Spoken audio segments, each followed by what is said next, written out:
तेरा वचन मेरे पाँवों के लिए दीपक है और मेरे मार्ग का उजियाला है। तेरा वचन मेरे पाँवों के लिए दीपक है। सैमुअल का पहला ग्रंथ अध्याय 3 पद संख्या 3 से 10 और 19। सैमुअल प्रभु के मंदिर में जहाँ ईश्वर की मंजूषा रखी हुई थी सो रहा था। प्रभु ने सैमुअल को पुकारा, सैमुअल सैमुअल। उसने उत्तर दिया, मैं प्रस्तुत हूँ। और एली के पास दौड़कर कहा, आपने मुझे बुलाया है, इसलिए आया हूँ। एली ने कहा, मैंने तुमको नहीं बुलाया, जाकर सो जाओ। ये लौटकर लेट गया। प्रभु ने फिर सैमुअल को पुकारा। इसने एली के पास जाकर कहा, आपने मुझे बुलाया है, इसलिए आया हूँ। एली ने उत्तर दिया, बेटा, मैंने तुमको नहीं बुलाया, जाकर सो जाओ। सैमुअल प्रभु से परिचित नहीं था। प्रभु कभी उससे नहीं बोला था। प्रभु ने तीसरी बार सैमुअल को पुकारा। वह उठकर एली के पास गया और उसने कहा, आपने मुझे बुलाया, इसलिए आया हूँ। तब एली समझ गया कि प्रभु युवक को बुला रहा है। एली ने सैमुअल से कहा, जाकर सो जाओ। यदि तुमको फिर बुलाया जाएगा तो ये कहना, हे प्रभु बोल, तेरा सेवक सुन रहा है। सैमुअल गया और अपनी जगह लेट गया। प्रभु उसके पास आया और पहले की तरह उसने पुकारा, सैमुअल सैमुअल। सैमुअल ने उत्तर दिया, बोल, तेरा सेवक सुन रहा है। सैमुअल बढ़ता गया। प्रभु उसके साथ रहा और उसने सैमुअल को जो वचन दिए थे उनमें से एक को भी मिट्टी में नहीं मिलने दिया। ये प्रभु की वाणी है।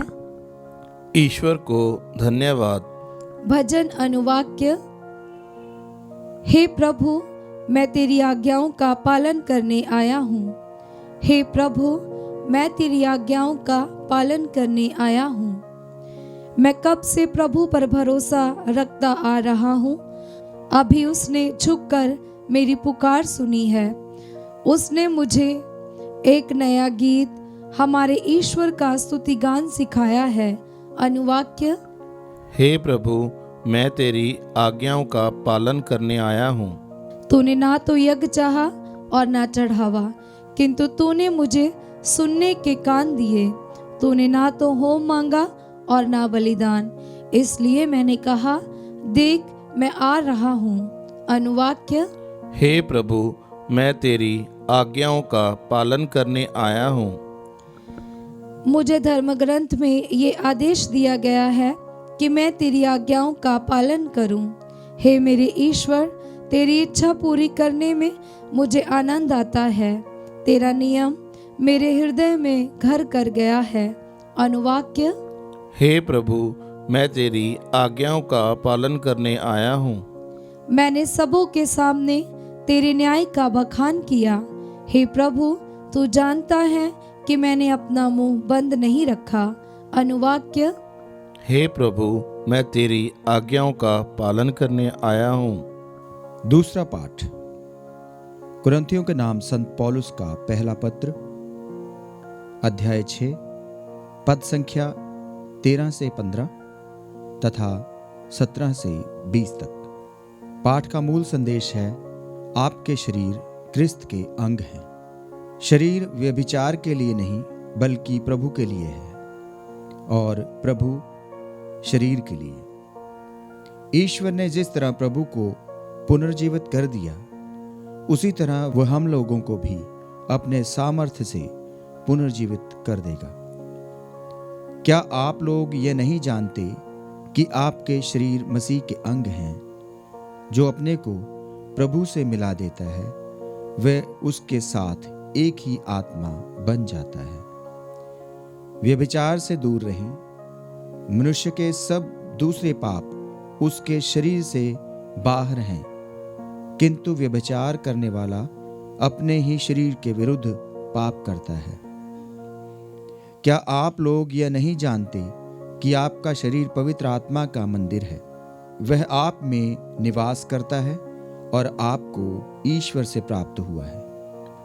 आपको अपने पर अधिकार नहीं होता।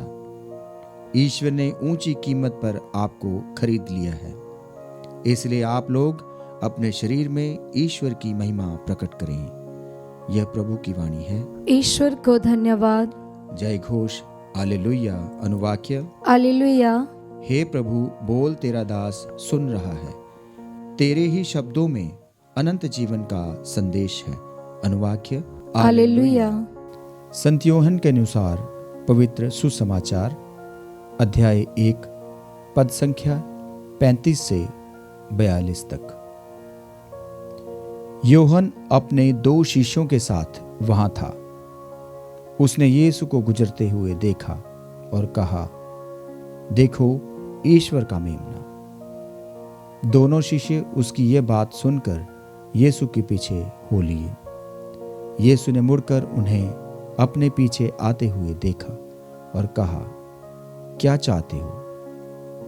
उन्होंने उत्तर दिया, रब्बी अर्थात गुरुवर, आप कहाँ रहते हैं? यीशु ने उनसे कहा, आओ और देखो। उन्होंने जाकर देखा कि वे कहाँ रहते हैं, और उस दिन वे उनके साथ रहे। उस समय शाम के लगभग 4 बज चुके थे। जो यूहन्ना की बात सुनकर यीशु के पीछे हो लिए थे, उन दोनों में से एक सिमोन पेतरुस का भाई अंद्रियास था। उसने प्रातः अपने भाई सिमोन से मिलकर कहा, हमें मसीह अर्थात क्रिस्त मिल गए हैं, और वह उसे यीशु के पास ले गया। यीशु ने उसे देखकर कहा, तुम सिमोन यूहन्ना के पुत्र हो, तुम कैफस अर्थात पेतरुस के कहलाओगे। यह प्रभु का पवित्र सुसमाचार है। क्रिस्त की जय।